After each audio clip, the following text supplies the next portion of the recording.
All right, here we are in the back seat of my Mooney. And Moonies, again, get a little bit of a bad rep when it comes to the back seat. And, you know, I'll be honest, the early models, for good reason.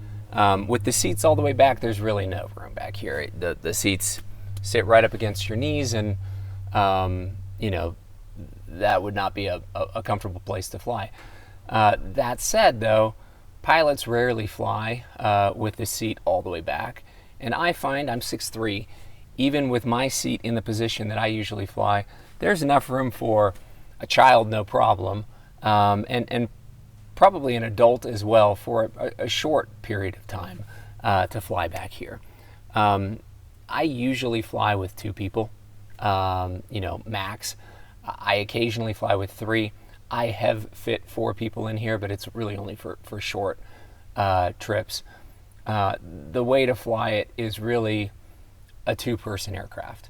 The early body Moonies, that's, you know, that's kind of what they are. They're really a 2-person aircraft. Fill them with as much baggage as you could possibly carry. That little intro out of the way, I wanted to talk today about a way that I use my Mooney to suit my lifestyle. So we talked in the intro about the Mooney really being a 2-place aircraft. What I love about it is I can actually take out the rear seat.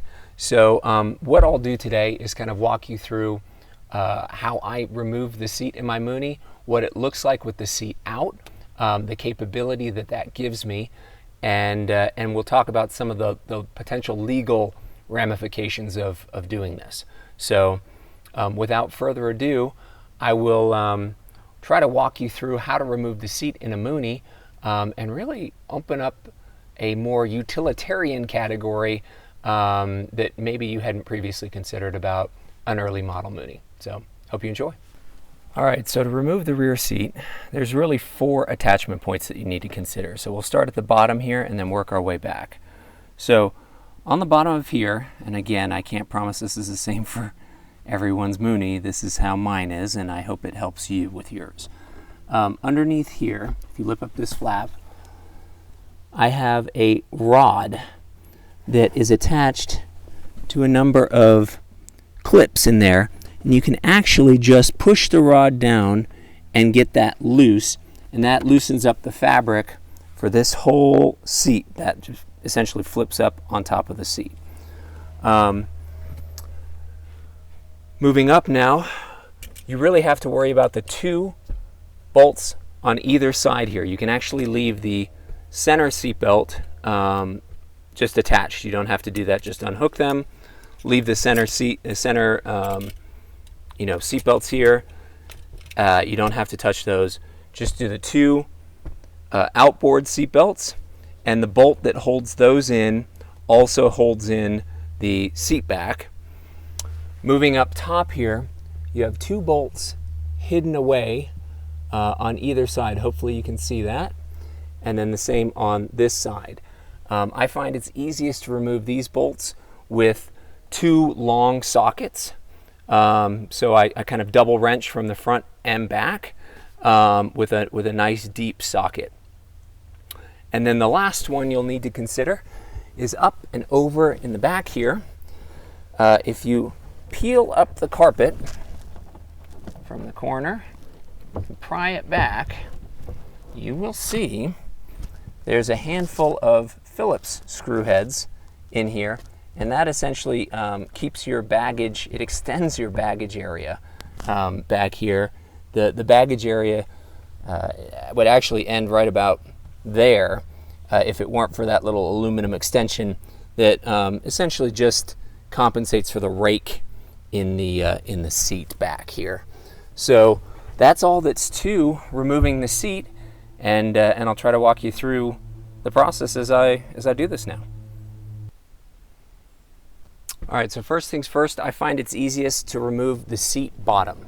So I just pull mine straight up and out. Again, there are pins just like we had at the bottom down here for the seat bottom.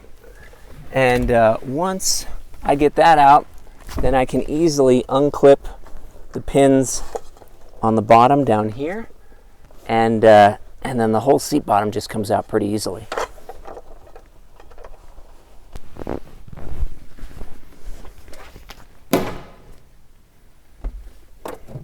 All right, now with the seat bottom removed, you have easier access to these bolts that hold the outboard seat belts and the seat bottom in place. And you can see that you really won't have to remove your center seat belts. We can kind of just tuck those down there. It's one less thing to remove and one less thing to put back in when you want the seats back in place. So with these side bolts, I find if you get a nice deep socket, 7/16, and just come in one wrench from the front, one wrench from the back,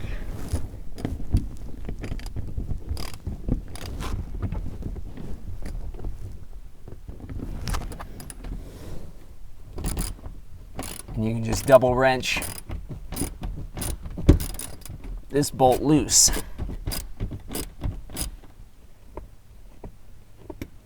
There's a castellated nut. Don't lose that, drop that. And then I just pull the bolt out the back. And as soon as I get the seat back on, I just put this right back in the position that I took it out from so that you don't lose it. This one is 3/8, so 7/16 up top, 3/8 down below.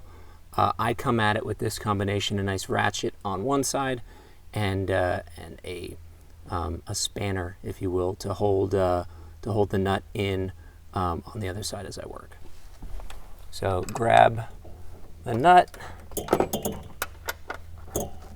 make sure it's not going anywhere.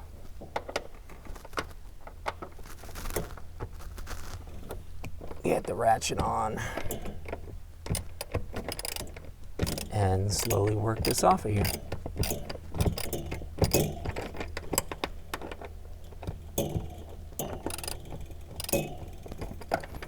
While I'm beating the spring to death here, I don't usually remove the springs. It's personal preference. If you really want a clean look in here, you can get the springs out.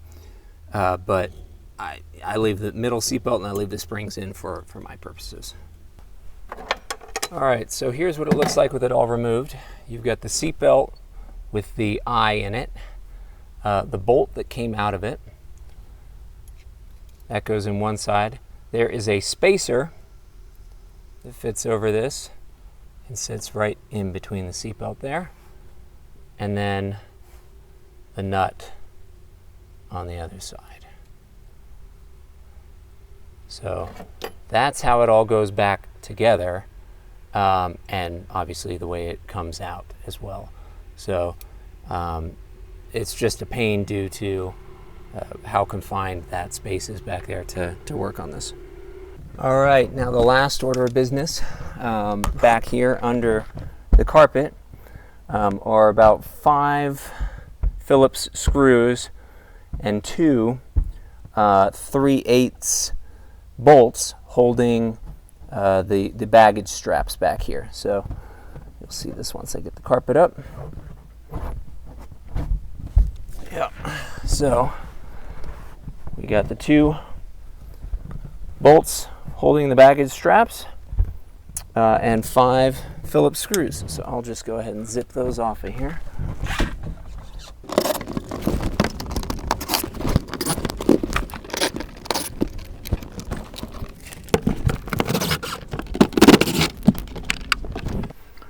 All right, so 2 final things worth mentioning back here.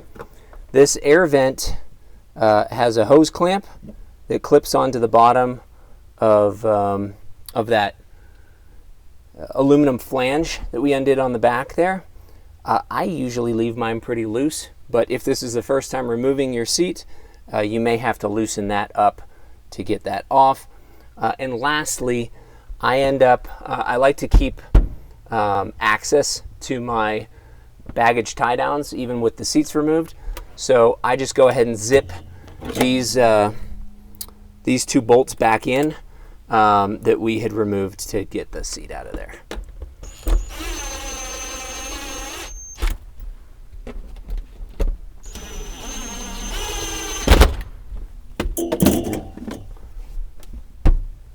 So there you have it. Middle seat belt stays in, just kind of gets tucked along the side there. And I'm about to put a moving blanket down over all of this to just kind of cover it up and make it nice and tidy. So there you have it. That's how you remove the rear seat from an early model short body Mooney. And just look at all the space I have back here. I actually like to do this in the summer because I fit my mountain bike in here, and I'll go flying to Steamboat, Telluride, Aspen. You know, those become very accessible destinations for a day trip. As I mentioned at the beginning of the video, some legal ramifications to this. Scouring the Mooney forums, I've found mixed reviews about the legality of doing this. Later model Moonies have the ability to have their seats removed, you know, with a couple of pins, and it doesn't require you to get any tools out. So after kind of scouring forums and reading what I could find online, I've kind of determined that it really comes down to a weight and balance issue. So just to make sure I'm covered, I actually had my A&P compute 3 separate weight and balances for me. So I have one with all the seats in, I have one with the rear seat removed, and I have a third one actually for the rear seat and the co-pilot seat removed. So I always keep 3 versions, 3 copies of a weight and balance with me at all times, and that really gives me a ton of flexibility. So if you're hesitant about doing this because of, you know, the legality of it, I would encourage you to, you know, talk to your A&P, you know, spend a few bucks to get those 3 weight and balances calculated, and you know, it opens up a lot of possibilities. I will say, flying the Mooney with all the seats out, I feel like I'm a, you know, a FedEx cargo pilot. There's a lot of room in here. So anyway, I hope these videos are helpful. I'll keep trying to put them out as I have time. As I've said for a couple of videos now, I have a lot less time these days. So I'm sorry that these are slower, but you know, I'll try to keep them coming. But in the meantime, everyone, fly safe. Thanks.